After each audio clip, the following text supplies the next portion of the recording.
I can't wait to just call my mom and tell her that we won The Voice. And I can't wait to just be celebrating the opportunity. When Sofronio Vasquez won The Voice Season 26, it felt like more than just another reality show victory. This was a historic moment. A Filipino singer standing at the center of American primetime television, backed by a four-chair turn and millions of viewers. But once the lights went down and the cameras stopped rolling, fans started asking the same question. What actually happened next? You'd be surprised to learn the truth about where Sofronio Vasquez is now and what he's been doing since that historic victory. Before the spotlight. Sofronio Vasquez III wasn't born into fame. He grew up in the Philippines, a country where music is literally in the water. Seriously, karaoke isn't just a pastime. It's basically a national sport. Walk into any neighborhood and someone, somewhere, is belting out a song with the volume set to full dramatic performance mode. Sometimes you feel like everyone and their grandma can sing. There has to be something in the water. Or maybe it's just the spirit of competition, and Filipinos will compete with anyone, for anything, with perfect pitch. It's a cultural phenomenon that turns every gathering into an impromptu talent show. But Sofronio's story was grounded in something deeper than just cultural tradition. His father was his first coach, mentor, and cheerleader. No glitzy celebrity origins here. Just a dad who told his kid, "Sing, sing like it matters." Those early family encouragements would shape Sofronio's musical identity, teaching him to value sincerity over flash, emotion over technique, and authenticity over everything else. It was a foundation that would serve him well years later. Outside music, Sofronio pursued stability in a way that many artists avoid. From 2009 to 2015, he studied dentistry at Misamis University. A demanding degree, no joke. One that required focus, discipline, and patience. We're talking about 6 years of intense study, practical training, and commitment. Music existed alongside his studies, not instead of them. Singing was a personal passion, something he did for joy and connection, not a career plan. He wasn't posting covers on YouTube, chasing viral moments, or dreaming of record deals. He was learning to fill cavities and perform root canals, which, if you think about it, requires a steady hand and nerves of steel, qualities that would later help him handle the pressure of live television. He performed occasionally at local events, sang at gatherings, kept his voice trained. The dream was still there, just waiting for the right moment. Before The Voice US, Sofronio had already built experience on Filipino television. He competed on Tawag ng Tanghalan, ABS-CBN's national singing contest. Season 1 in 2016 as a contestant, Season 2 in 2017 as a finalist, and the All-Star Grand Resback Season 1 in 2019, where he placed third. He also auditioned for The Voice Philippines, though he did not advance past the initial stage with any chair turns. These shows honed his skills, built local recognition, and gave him a foundation that would later serve him well on an international stage. After university, Sofronio made a major life change that would alter his trajectory entirely. In 2022 or early 2023, he moved to the United States, settling in Utica, New York. It's not New York City, not Los Angeles, not Nashville, just Utica, a small city in upstate New York where winters are brutal and the music scene isn't exactly thriving.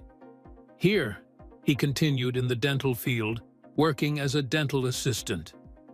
His life at this point was defined by routine: patients, drills, insurance forms, repeat. He'd wake up, go to work, help people with their dental problems, and go home. There were no Instagram teasers, no YouTube covers gaining traction, no viral moments building anticipation. From the outside, nothing suggested that this quiet, structured life would pivot toward international attention. He was living the immigrant dream in its most practical form, working hard, staying under the radar, building stability. But beneath that routine, something was stirring. Sofronio hadn't given up on music. He'd just put it on hold while he figured out life in a new country. He performed occasionally at local events, sang at gatherings, kept his voice trained. The dream was still there, just waiting for the right moment. And then, that moment arrived. So what changed? What convinced a dental assistant in upstate New York to step onto one of the biggest singing stages in the world? The audition that changed everything. Sofronio Vasquez's audition for The Voice Season 26 marked a dramatic turning point in his life. Walking onto that stage wasn't a casual decision. It was a gamble, a leap of faith, a moment where years of quiet preparation met opportunity. When he stepped into the spotlight, he performed "I'm Going Down," delivering a controlled, emotional performance that immediately captured the attention of the coaches. His voice had a quality that's hard to describe, rich, soulful, and incredibly precise. It wasn't just about hitting the right notes. It was about making you feel something deep in your chest. One by one, every chair turned. First one coach, then another, until all four were facing him with expressions of genuine surprise and excitement. A four-chair turn is rare and meaningful. It signals not only vocal ability, but also emotional resonance, technical control, and stage presence under pressure. Out of hundreds of auditions each season, only a handful of contestants achieve this. For Sofronio, it instantly positioned him as a standout contestant, someone to watch, someone who could potentially go all the way. The coaches started their pitches, each explaining why he should join their team. After the performance, he chose Michael Bublé as his coach. And honestly, it was the perfect choice. The decision would shape the rest of his journey on the show. Bublé's experience, musical sensibility, and emphasis on vocal storytelling aligned closely with Sofronio's strengths. Michael wasn't going to turn him into a pop star or push him toward trends that didn't fit. Instead, he'd refine what was already there, helping Sofronio become the best version of himself. As the competition progressed, Sofronio advanced through each round, consistently earning praise for his tone, emotional restraint, and clarity. He wasn't framed as the loudest or flashiest contestant. There were others with bigger personalities, more dramatic backstories, or showier vocal runs. Instead, his appeal came from sincerity and control. Week after week, his performances resonated with both the judges and the audience. People weren't just impressed by his voice, they connected with him as a person. His journey felt steady rather than chaotic, grounded rather than dramatic. He didn't have meltdowns, didn't stir up controversy, didn't play games. He just sang, beautifully and consistently, proving himself again and again. On December 10th, 2024, Sofronio Vasquez was announced as the winner of The Voice Season 26. The moment his name was called, he fell to his knees, overwhelmed with emotion. It wasn't staged, wasn't rehearsed. It was pure, raw relief and disbelief. With that win, he made history as the first Filipino winner of the U.S. version of The Voice. This wasn't just a personal victory. It was a milestone for representation in mainstream American entertainment. He received the show's standard prize package, which included $100,000 and a recording contract connected to Universal Music Group. That money and that contract were supposed to be his launching pad, the tools he'd use to build a lasting career. But winning the show is one thing. What happens afterward is what truly defines an artist's future. Many winners fade quickly, unable to translate TV fame into real success. So how did Sofronio handle the sudden shift from private citizen to national figure? And more importantly, what did he actually do with that opportunity? A historic win and immediate recognition. Sofronio's victory quickly became more than just a personal achievement. It resonated deeply within Filipino communities, both in the United States and abroad. His win was widely framed as a moment of representation and pride. For millions of Filipinos watching around the world, seeing one of their own win a major American competition felt validating, emotional, and deeply significant. Social media exploded with congratulatory messages, proud declarations, and celebratory posts. Filipino pride online has its own energy.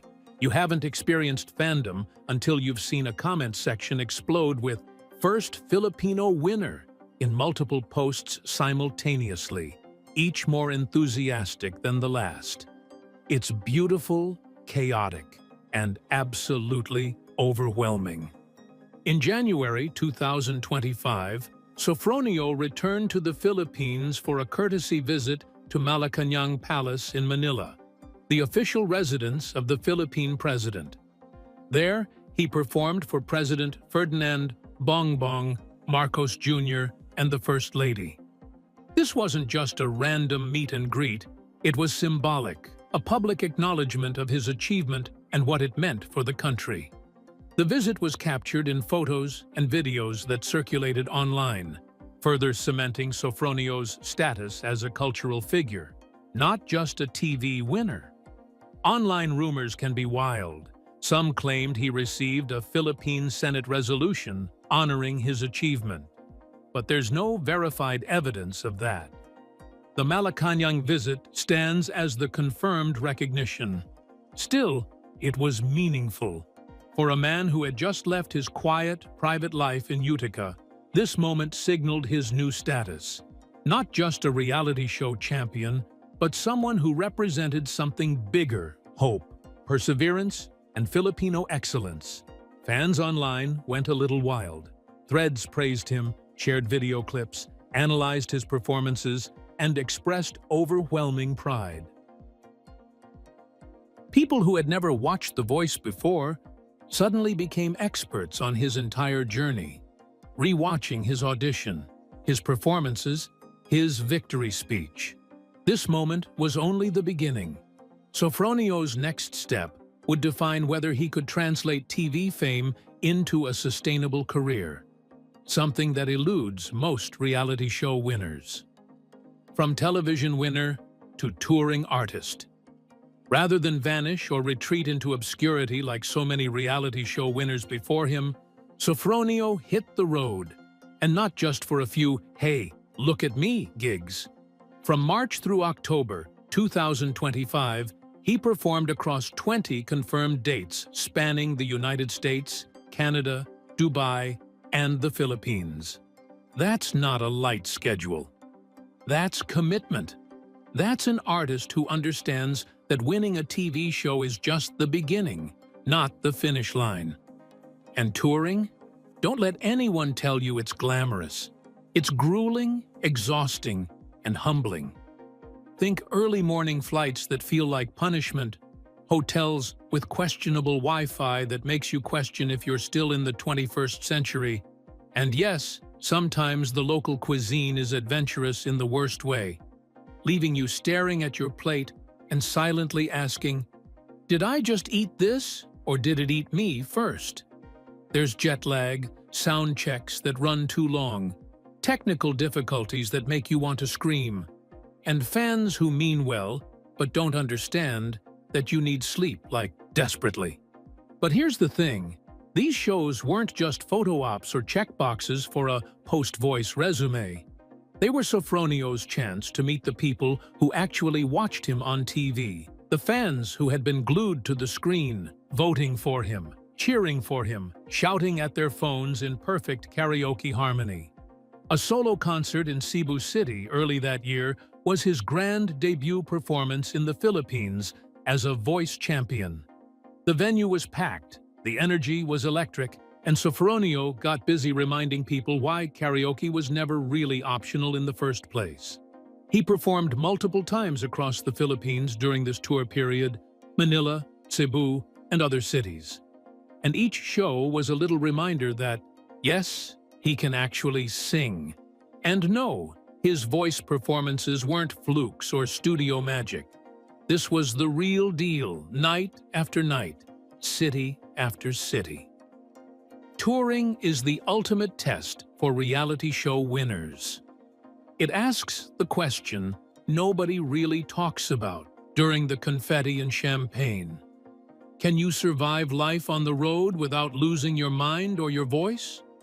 Can you show up, deliver, connect with audiences, and do it all over again the next night in a different city? For Sofronio, the answer was a resounding yes. Fans showed up, sang along, and left with the realization that he's not just a contestant who nailed a few TV performances. He's a performer who can handle a live audience with charm, precision, and that subtle humility that makes you want to root for him even harder. He wasn't arrogant, wasn't distant, wasn't going through the motions. He genuinely seemed grateful to be there, engaging with fans, signing autographs, taking photos, treating each concert like it mattered. And let's talk about the humor of it all. Picture this, a man who once spent his days looking into people's mouths, flossing, and filing dental charts, now balancing international flights, rehearsals, hotel room karaoke, probably testing his voice at 3 in the morning and annoying the neighbors. And endless fan photos where everyone wants you to do the same pose 17 times. Add in jet lag that makes you forget what city you're in, diet mishaps where you're never quite sure what you're eating, and the occasional wardrobe malfunction that makes you question your life choices. And you have a touring reality show winner who's basically living in a sitcom, with each city a new episode and each performance a new challenge. By the end of the tour, Sofronio wasn't just proving he could sing, he was proving he could survive, and even thrive, on the chaotic, unpredictable circus that is life as a post-voice performer. And honestly, that's the kind of story people love. A dental assistant turned international singer juggling microphones, flights, and fans like a pro, all while somehow keeping it real, staying humble, and never forgetting where he came from. But touring was only one part of his post-voice journey. What other opportunities came his way? And how did he handle the pressure of maintaining momentum? NFL spotlight and national exposure. Later that year, Sofronio Vasquez performed the national anthem at an NFL game between the Kansas City Chiefs and the Washington Commanders. Let that sink in for a moment.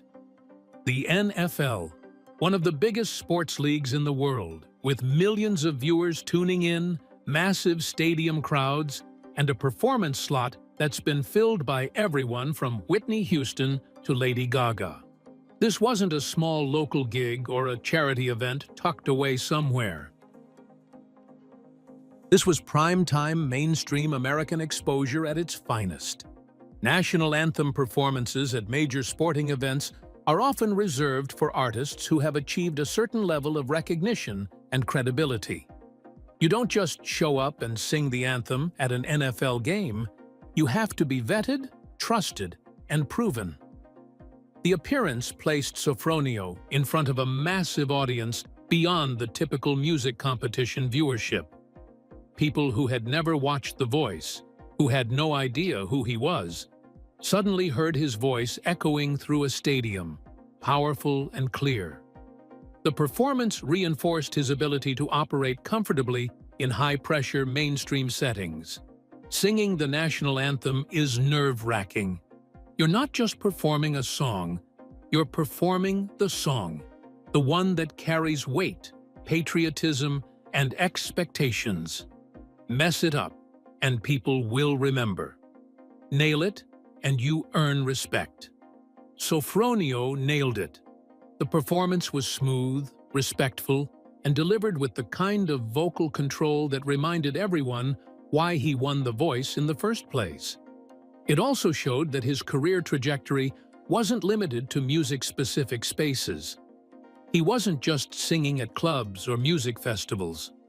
He was crossing into sports, entertainment, and broader American culture. Yet despite these public appearances, the touring, the NFL performance, Civit, the palace visit, fans were still waiting for something else. They were waiting for original music. After all, touring and performing are great, but the real question is, can you create? Can you write? Can you record something that people will actually want to listen to? So what did Sofronio actually release after winning The Voice? And more importantly, what didn't he release, despite all the rumors flying around online? Music, collaboration, and what was actually released. One of the most significant developments in Sofronio's post-show career was his continued collaboration with Michael Bublé. They co-wrote and performed Superman, marking a milestone that showed Sofronio as not just a vocalist, but also a songwriter. He also collaborated on Maybe This Christmas with Bublé, and returned to The Voice stage during season 28 finale to perform Superman, reinforcing his ongoing connection to the show. He met legendary producer David Foster, and the song Grown Up Christmas List was his next duet. Sofronio also has not signed a standalone deal with Republic Records, with his contract remains connected to Universal Music Group. This careful release pattern contrasts with many reality show winners who rush content. Sofronio's approach is deliberate, selective, and quality-focused, a more deliberate path. Sofronio Vasquez's post-Voice career did not follow the typical reality show blueprint. He avoided constant media appearances and instead focused on live performance, collaborations, and maintaining control over his image. His trajectory suggests long-term planning rather than chasing instant fame. He prioritized stability, craftsmanship, and sustainable growth, avoiding the common trap of burning out quickly after reality TV. Where is Sofronio Vasquez now? As of late 2025, Sofronio Vasquez remains an active performing artist. His post-Voice journey has included international touring, national television appearances, high-profile events like the NFL national anthem performance, and verified collaborations with Michael Bublé. He has not retired, stepped away from music, or vanished. Instead, he is navigating his career with patience and intention, building a foundation for long-term success. Every confirmed step reflects a focus on credibility rather than spectacle. He is not chasing viral fame or overnight superstardom. He is building a real, sustainable music career. The cameras have stopped rolling, but Sofronio's story continues. He remains grounded, patient, and deliberate, proving that slow and steady can still win the race. Sofronio Vasquez is right where he needs to be, moving forward, one deliberate step at a time. What do you think? Will Sofronio release a full album and become the next big thing? Or will he continue taking his time and building his career slowly? Share your thoughts in the comment section below. If you enjoyed this video, don't forget to click on the next video on your screen, like this video, and subscribe to our channel for more updates.